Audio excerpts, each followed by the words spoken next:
na kami sa Makabayan, tinuturing namin yang oligarch. Okay, To so mandate a Madam business Senator, to mukhang hindi purchase. responsive ang ating kagalang-galang na sponsor dun sa aking dun sa aking tanong. Ang tanong po tayo sa ngayon na umorder sa restaurant, 10 yung paghahati-hatian natin, umalis dyan yung 7. Yung bang daylight saving, daylight Wala pong saving, daylight saving. Wala pong daylight Davao, savings po dito Davao sa Light, sa Davao Light Pilipinas. Company. Yung veto message po ng President nung last time, na binito niya ito, no, yung the same bill that we have now. Sinasabi kasi, Madam Chair, na ito, no, Madam Chair, yung binanggit kanina ng ating sponsor about binito dahil nga, binito po dahil doon sa violation po nung Article 3, Section 10, that no law impairing the obligation of contract shall be passed. So alam natin yung franchise nitong Nordeco ay until 2028. And the area of responsibility ay gustong kuhanin ng Daylight Company, Mr. Chair. So, ang tanong ko, Madam Chair, sinasabing ano ba yung remedy ngayon so that hindi ito mabibito ulit ng Office of the President? Kasi yung laman nito, Madam Chair, yung bago na ipinapasa ng ating sponsor, ay the same lang din yan eh. So how sure are we na hindi ito ibibito nung ating nung Malacanang na parehas lang din naman yung content? Madam Speaker, as iterated earlier, this is not exactly the same. There is that competitive selection process which I've exhaustedly explained earlier in terms of the Constitution and the provisions. Again, ulitin ko, hindi po to exactly the same as the bill that was vetoed because of the competitive selection process, Madam Speaker. Well, yung competitive selection process, hindi yan nakalagay exactly doon sa doon sa very provision ng Constitution. Malinaw yung Section 10, Article 3, no, na wala dapat i-impede na anumang contract hanggat nagpapatuloy yung kontrata na yan. Madam Speaker, I have explained the impairment, non-impairment clause earlier in terms of hindi tayo gumagawa ng bagong kontrata. We are not impairing the existing ones. We are providing them now a choice to go into the competitive selection process. We've discussed this earlier, Madam Speaker. Yes. Can you explain it in very simple way para maintindihan po ng ating mga kababayan? Kasi yung sinasabi natin dito, ang apektado dito ay yung taong bayan na miyembro ng Nordeco na sila yung nagko-consume, no? So hindi hiwalay yung kooperatiba doon sa tinutukoy ng ating sponsor na taong bayan kasi sila yun. So can you explain it, Madam Speaker, in a simple way na hindi tayo lalabag sa batas, yung sinasabi niyong impairment or not impairment or whatever, na sinasabi natin na talagang hindi tayo lumalabag sa batas kapag ito ay naipasa. Itong consumers din po na to ang mga nagrereklamo din, no? So, to explain it siguro in the most simplest way, ako po, kunwari, ay supplier ng Nordeco. No, meron akong kontrata, kasama po ng supplier ng Nordeco. Ngayon, na magkakaroon na ng bagong consumer sa bagong area, meron na ngayon bidding process. Meron na po tayong competitive selection process. Ako bilang isang supplier, okay, pupunta po ako dito sa kabila dahil bago na po yung consumers ko dito at makikipag-bid ako. Kung meron naman mga bagong papasok na magbibigay ng mas better bid, Ako as a bidder will now be, meron na naman akong, okay, pwede kong tapatan to para bumaba at maging better ang pag-supply ko. So dito po ako, magkakaroon ako ng bagong kontrata with Double Light po. Pero hindi naman po masisira at mawawala ang kontrata ko with Nordeco dahil may natirang area. So, dalawang kontrata No, po yun. Hindi po Madam natin Speaker, na i-impair po yun, Hindi Madam po kontrata pinag-usapan natin. On the point of view of the consumers po, yung tinatanong natin, no? So halimbawa po, Madam sinasabi Speaker, na, sorry, because earlier sinasabi po yung impairment clause. Ngayon, okay. ngayon sa consumers, I'm so confused now with what our distinguished colleague is asking kasi So yung earlier po, impairment, impairment clause. we are- Impairment clause are with contracts po, Madam Speaker, hindi po with the consumers. We're not impairing the consumers here. The impairment clause of the Constitution is on contracts. So what Okay. exactly is the question, Madam Speaker, of the distinguished sponsor? Yeah, Distinguished colleague? Madam Speaker, yung sinasabi natin na impairment, na sinasabi natin na yung contract ay hindi naman mababago kung magkakaroon ng bagong franchise. Tama po ba yon? Tama yon? Hindi po mai-impair ang existing contract na Yes, doon sa kanina yung tinutukoy na 7 suppliers, right? O yung 7 na contracts. Previous Hindi na po mga mai-impair. contracts. Mag-i-exist Okay. pa rin po ang kontrata po. Sige. So ang ibig bang sabihin nito, Madam Speaker, so kung maisabatas natin itong existing na panukalang batas, yung bang daylight saving, daylight Wala pong saving, daylight saving. Ay, Wala pong daylight Davao, savings po dito Davao sa... Light, sa Davao Light Pilipinas. Company. Davao Light Power Company, Madam Speaker, papasok sila doon sa mga areas covered by the Nordeco. Ibig sabihin ba, Madam Speaker, magtatayo ng sariling facilities ang Davao Light? So yun, or kukuhanin yung existing na facilities ng Nordeco. This will be up to the management prerogative of Davao Light. They can purchase, they can create. It will be up to Davao Light, Madam Speaker. Well, kasi ganito parang ang ginagawa nyo ay parang gusto nyo bang i-sequester with this franchise, halimbawa na maipasa ito. Madam No, Speaker, parang that's not ang ginagawa natin, inaagaw natin yung area na responsibility naman ng Nordeco. Ngayon, kung gusto niyo talagang mapababa yung presyo, nagrereklamo ang taong bayan dito sa presyo noong kuryente o yung hindi magandang serbisyo ng Nordeco at yung Davao Light ay gustong-gusto niya na magbigay talaga ng mas magandang serbisyo, mababang rate. So dapat magtayo sila ng sarili nila.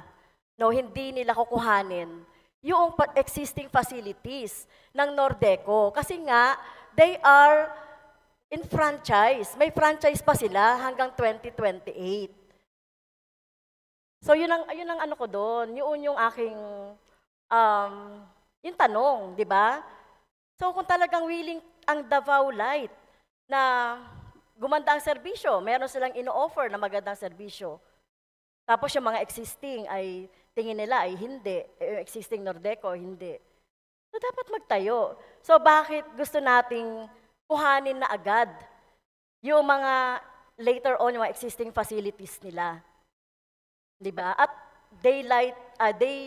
Davao Light. Teka, sulat ko na nga. Davao Light pa yung merong prerogative o merong prerogative na kukuhanin yung existing. Na Madam mga Speaker, facilities. Davao Light is already operating in some areas of Davao del Norte. Yes. Again, babalik po tayo sa yung problema ay hindi kaya ng existing franchise nga mabigyan ng reliable and low electricity rates po. To mandate po, to put into law, to mandate a Madam business Speaker, to mukhang hindi purchase- responsive ang ating kagalang-galang na sponsor dun sa aking tanong. Ang tanong ko, willing ba ang Davao Light Power Corporation na magtayo dito sa inaagaw nilang mga area ng Nordeco? They are willing, Madam Speaker. It is up to their management to do how they will be to be able to decide on how they will do it. And one of the options that they're willing to do is to build new facilities. Madam Speaker. Ano po yung i-build?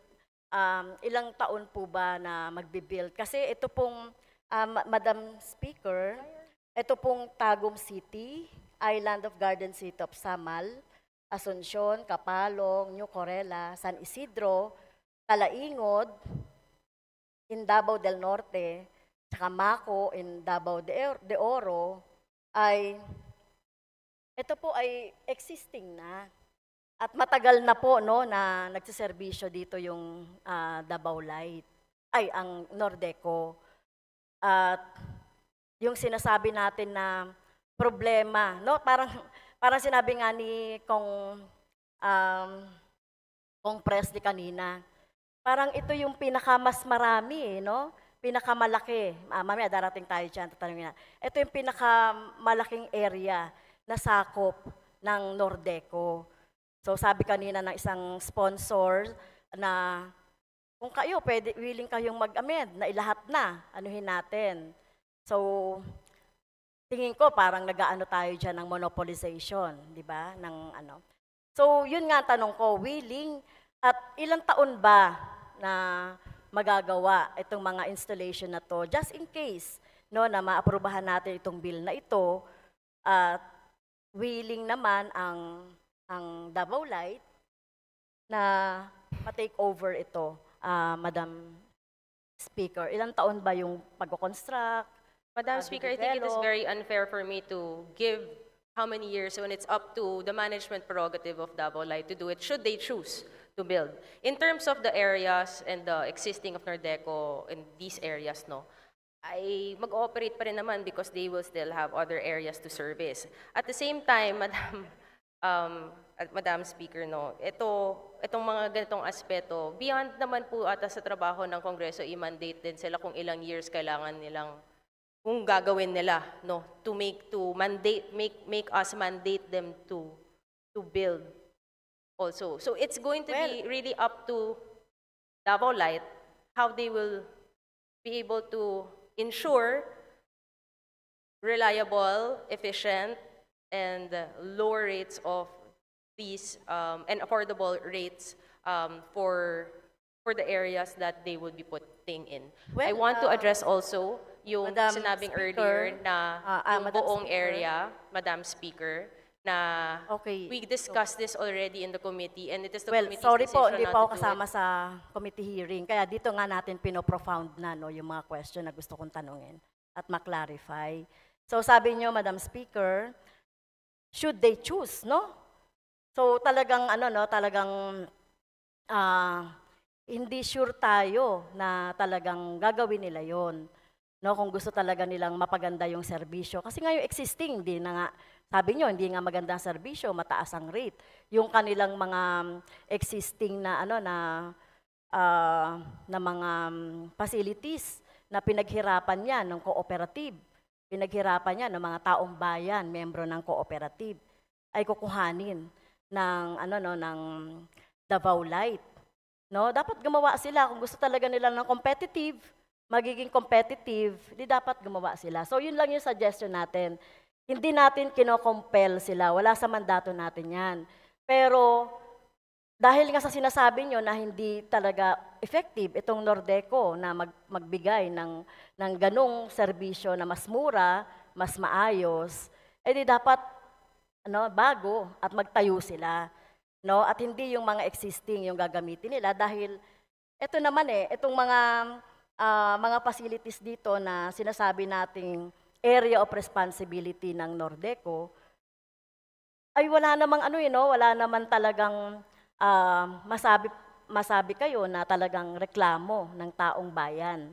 'Di ba? So may sinasabi kayong may administrative, kanina nga yung sa tanong ni Kong Arlene, so later, hindi ko na tatanungin, pero ako, hindi pa rin talaga ako convinced na talagang um, sasakupin natin yung sinasakop ng Nordeco na area, gayong wala pa namang, hindi pa naman natapos ang kanilang franchise. Ngayon, kung gusto ninyong talaga nasakupin agad ito, di magtayo sila ng iba. So, yun lang yung manifestation ko dyan, Madam Speaker. Okay, next. Sino ba ang may-ari ng Davao Light Power Company? Boetes Power Corporation. So it is a private, this is a private na distribution utilities na kami sa Makabayan, tinuturing namin yung oligarch. Okay, so sino naman may-ari ng Nordeco? So ilan po ang so Davao Light, so ang may-ari niyan Aboitiz, so this is a corporation, an oligarch na binubuo yan ng, siyempre, ng mga mayayaman, may puhunan, may influence, etong Aboitiz. At itong Aboitiz, sa dami na ng kanyang mga mga businesses, kabilang nga ito. So masasabi ba natin, ano ba yung naging performance nito doon sa pagpapailaw doon sa kanilang area of responsibility? Ano po ba yung mga area of responsibility nitong Davao Light?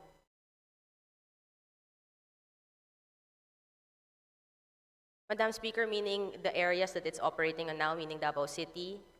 Yes. So lahat ng can you mention all the This is for all the the LPC, areas Madam of Speaker. responsibility? Okay. Of the LPC only. Of the Davao Light. Davao City, Panabo, which is in Davao del Norte, and in Carmen, which is in Davao del Norte as well, Madam Speaker. And Santo Tomas and Duhali, Braulio, Duhali. So, ano ibig sabihin nito? So, 34 megawatt ang matitira doon sa Nordeco. Na ito nga yung sinasabi natin kanina, sinasabi ng previous na mga interpellator kanina, 34 na lang ang maiiwan doon sa Nordeco. Kaya nga ito nga yung mga ano ba tawag dyan? Daliri na lang yata yung maiiwan no? Mga daliri, kapaa, tenga, na susuplayan ng Nordeco. So, anong magiging epekto naman nito doon sa mga consumers ng Nordeco? Kung sakali na may matira na ganun kaliit, 34 megawatts na consumption.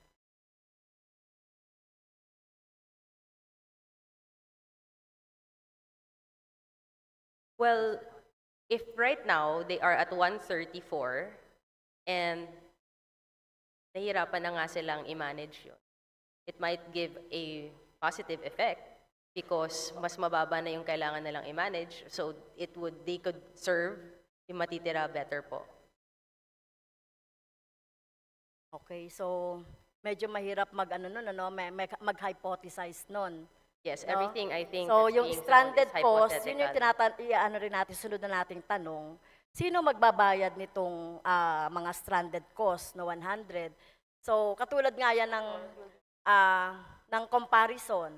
Pag 10 tayo sa ngayon na umorder sa restaurant, 10 yung paghahati-hatian natin, umalis dyan yung 7 na hindi nagbayad, for example, or hindi siya so ano mangyayari dun sa babayaran natin? Parang ganun yan yung stranded cost. So yung 3 na lang yung magbabayad dyan. So ang tinatanong natin, sino magbabayad nung stranded cost? So ito ba ang Davao Light yung magbabayad po nung stranded cost? Well, in this scenario, since i-allocate mo na to Davao Light yung 100, walang stranded cost doon.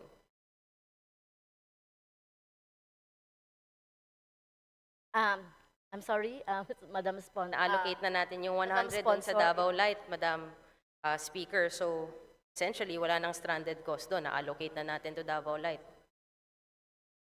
So, okay, kukuhanin ng Davao Light yung stranded cost. Subject to CSP. subject to the CSP, which is in the bill. Nakakalito, Madam Speaker, paano mo isi-CSP yun? Eh, under existing contract yun.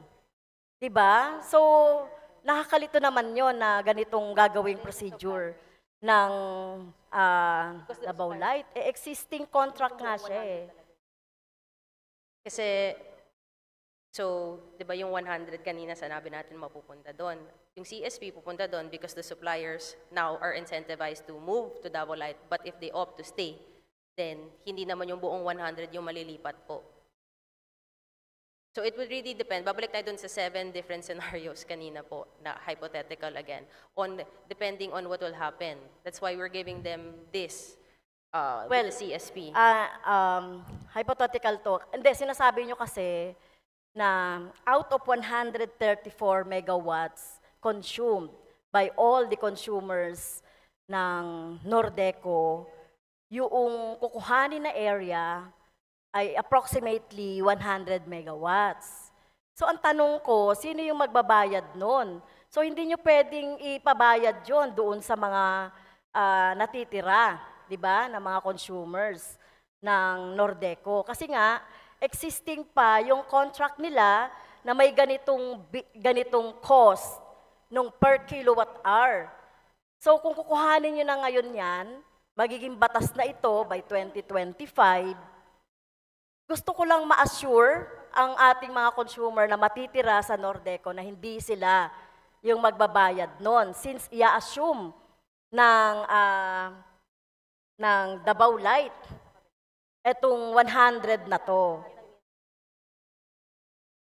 So, hindi siya magkakaroon ng stranded cost kasi kung yung 100 nga mapupunta dito, wala ka nang maiiwan dito na stranded cost, di ba? Lahat pupunta ka na dun sa new area ng consumers mo, which would be Davao Light.